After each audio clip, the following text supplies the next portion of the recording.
kun sä lähdet tekemään oikeasti tehokasta markkinointia, niin sun ei tarvitse tietää mitään muuta kuin se, mitä sä haluat saavuttaa.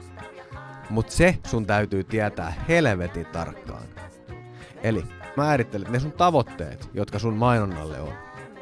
Ja sit sä lähdet tekemään. Sit sä lähdet postaamaan, lähdet tekemään. Nyt joka kerta kun sä postaat, niin sul kertyy tietoa ja dataa siitä, että miten ne ihmiset reagoi niihin sun postauksiin. Ja sä voit ottaa tästä asiasta opikseen. Sulla on TikTok-mainonnassa keskimääräinen videokatsontakerta vaikka 3 sekuntia. Mietit oikein niinku tarkkaan, yksinkertaisesti, mitä se tarkoittaa. Se tarkoittaa sitä, että se sun 3 sekuntia on aivan paska. Ihmiset ei viihdy kauempaa, ne lähtee pois. Sun tarvii tehdä se 3 sekuntia siinä videon alusta uudestaan. Testat jotain muuta siinä. Ensimmäinen asia, mihin sun kannattaa kiinnittää huomioon somemainonnan tekemisessä on se, että se viesti menee perille asti. Se on suurin virhe, että sä maksat siitä, että se viesti